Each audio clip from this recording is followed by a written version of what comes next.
Hello everyone. Welcome back to a brand new episode of Decoding Market. A new week into the market, we will learn how to understand market in just three easy steps. See if prices are going up, down, spot key points, and see what's the direction. We are also joined by Mr. Rohit Srivastava, a market expert with over 30 years of experience and our CEO and founder of Indiacharts and Strike. So let's jump in and let's decode the markets today. So welcome back, sir, to a new episode and a new week we are into. Yeah, nice to So be back. so how does the scenario looks like in the market? Too dull, too dull. Not So exciting. it's what do you think this week might come with?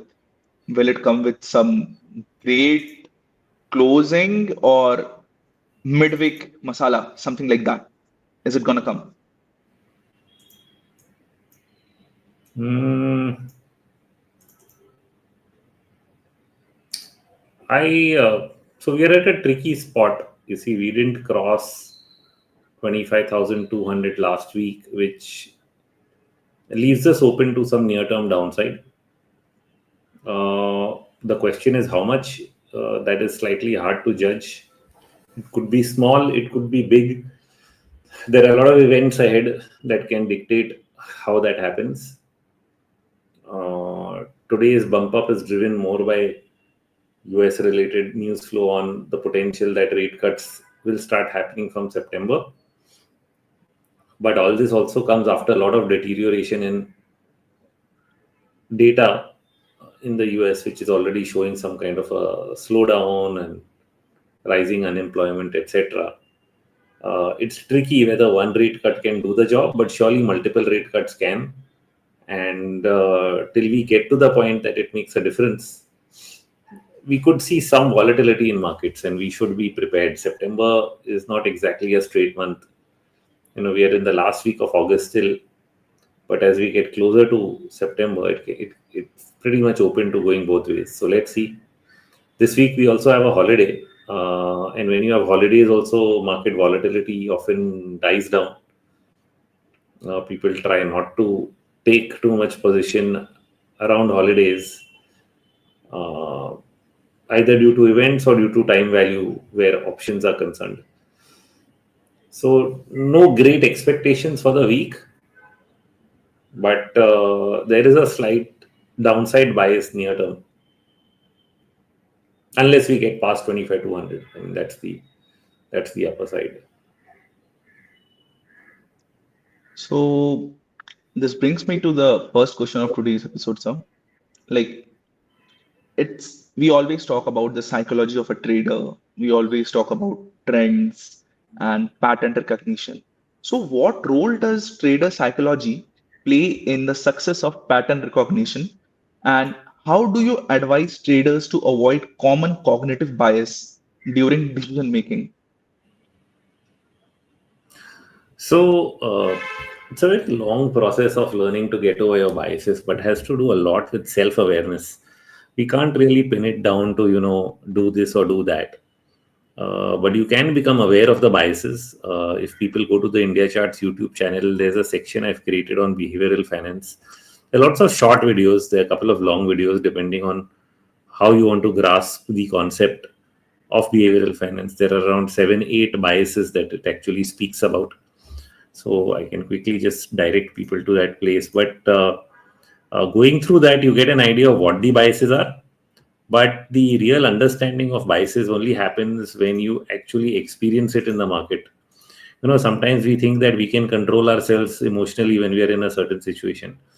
But when we are actually faced with that situation, when we are in it live, then our behavior tends to sometimes be very, very different. And therefore, we have to be a little careful about, what we are really talking about. So here, when you actually come to playlists on the India Charts channel, There is a playlist around behavioral finance that I made, pretty long back. There are many others which people can actually go to, but where is it?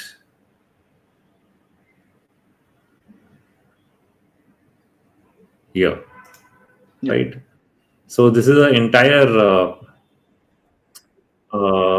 series of videos. Some are long, like these are the long ones, and then these are these 1 minute short videos around some basic uh, what do you say, biases that are there. Okay, so interesting, and people should spend some time in understanding these, because they play a big role in how you take decisions. It impacts our decision making real time, and therefore knowing about the biases at least is a starting point to accepting that they are there, and then you try to overcome them. But you should feel yourself, every time you're in a situation, whether it's a winning trade, whether it's a losing trade, just feel your emotions. It helps a lot in being able to know how you are feeling in that state. uh, and the next time you feel that way again, you should be able to recognize that situation. So it's not about recognizing the situation uh, uh, without the emotions. That means that, okay, this was your stop loss and what did you do. It's not like that. It's emotionally, what was your experience.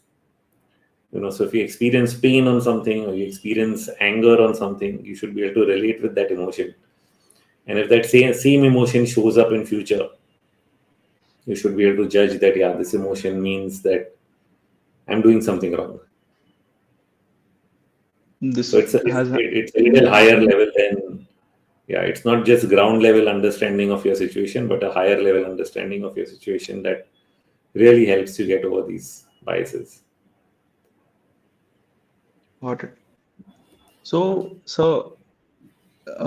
going to the options market, in your experience, how does option chain analysis complement traditional chart patterns when preparing for big moves in index futures and stock option trading?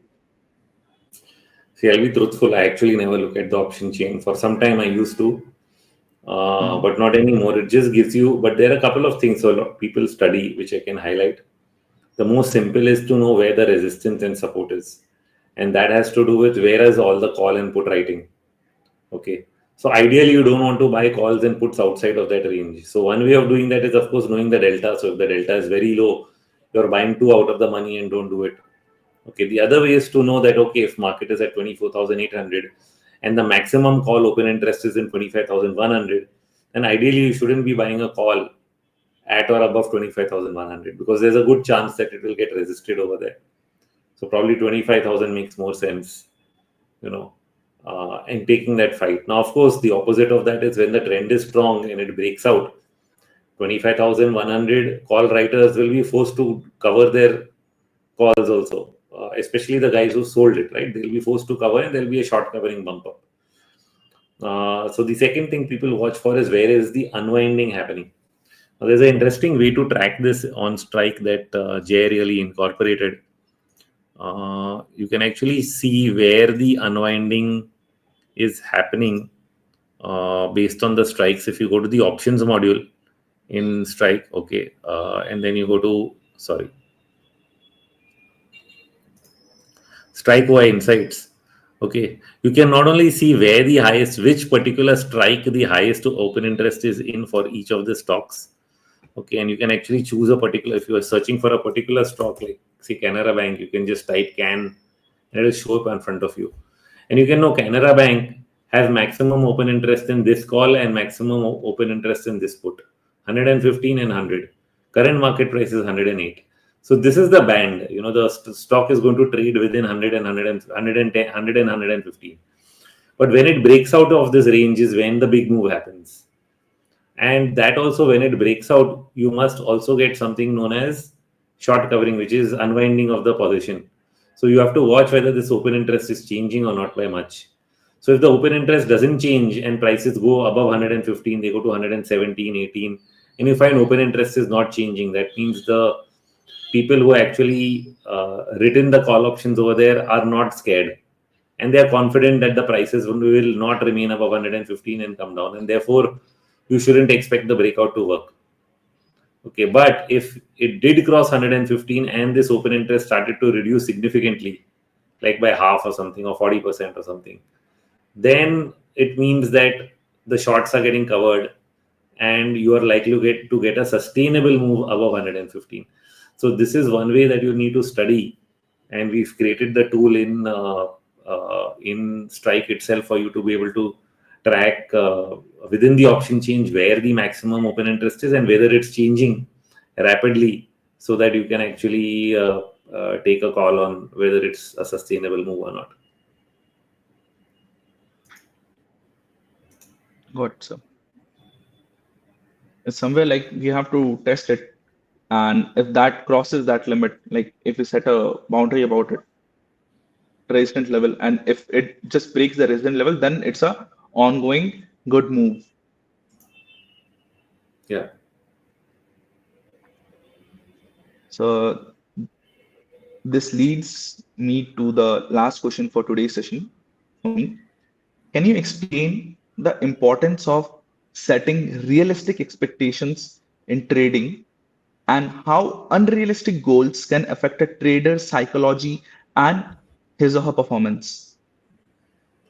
Yeah. So while unrealistic expectations are good in the sense that they can be achieved, uh, having expectations is not good.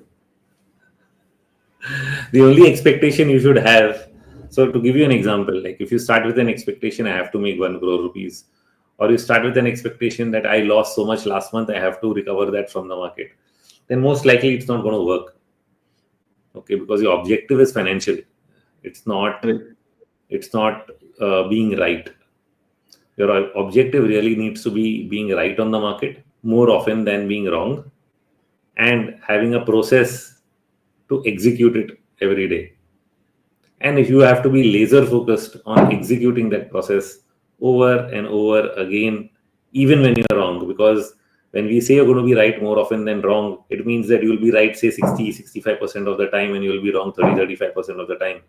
35% is not a small number, and sometimes it can get clustered into a short period of time. So it's not like it will be right, wrong, right, wrong. It's going to be right, wrong, wrong, right, wrong. And then right. Now, when you'll get 3-4 wrongs in a row, you're mentally destroyed Right. or financially destroyed, one of the two, depending on how you execute it. So you have to be prepared for that moment. And that is why you have to be focused on the process. That when you go through this, how you're going to deal with it, so that you come out on top. And eventually, if you do that process over a long enough period of time, you will achieve unrealistic results.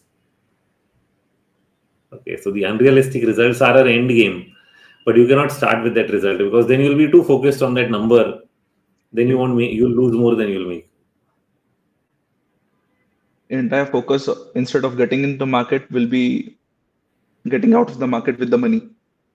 So getting out is something we should avoid right in the starting before getting in. No, all those biases which we haven't gone in detail, and they all kick in at that point of time. Moment you have some kind of an anchor in terms Mhm. to be, that anchor will prevent you from taking the right decisions. The right decision could be as simple as taking a quick loss, but you won't take it because you're dreaming big. But this might These not are be the right trade for the big move. This may be the wrong trade to expect it, but you will not get out of it even though you're supposed to. So there's a whole emotional impact of having that mental picture. got it. So it's everything revolves to that one question before getting into any kind of trade, the risk management, the factors, everything we have to speculate. Yeah. So everything boils down to that one thing. So that's where Elliott waves are very, very important. Now I understand. They are. So that's it for today's session, sir. That's all for the questions. It was a quick and nice session. So let's move forward with the questions of our subscribers. So guys, you can just comment down your questions. We will take three questions from all of your comments. So that's all. So moving for the first question is from Sagar. I wanted to ask that as a forex trader, I use Strike platform, and can we use RMI indicator to spot short-term reversals in BTC and other forex indices as well? The answer is yes and no. Yes, you can use RMI to do that. No, you can't do it on Strike yet because we don't have forex and BTC on Strike. Strike is right now focused on equity data only. We will be moving towards the other segments, but not very soon. So if you do want to use RMI on, say, TradingView on BTC and other forex, then just get in touch with our team. They'll offer you access to RMI on TradingView, and that's the way to do it.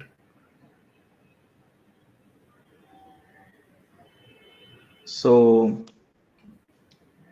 there are very few questions today. Some Yeah, I coming wonder from. why. Did we get plugged into the other? Yeah, I think we are people live on our every live social on X media. also. Hmm, Yeah. I know. Yeah, people are quiet So today. Quiet yes. market, quiet people. So Yeah. So moving to the here, next that's question, one sir. from Mahesh. Hmm. Yeah. The next question is from Mahesh.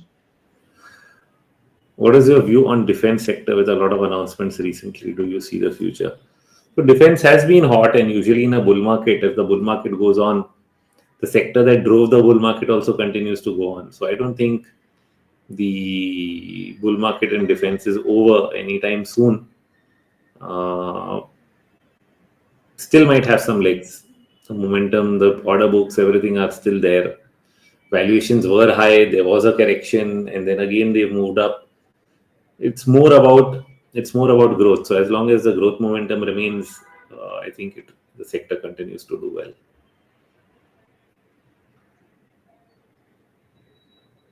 So let's call it a wrap up for today, sir. I think the market is very, very quiet, and also the people are today because Yeah. they're also into the markets. So that's it for today's session. Thank you everyone for joining Yeah. in, and thank you, And sir, we'll see for you your all on time. Friday. Wednesday is a holiday, Yeah. so the markets are closed for Ganesh Chaturthi. So yeah, advance happy Ganesh Chaturthi to every subscriber over here. And thank you. Thank you for joining in. Let's Thank you. meet on See you all Friday, next time. same time.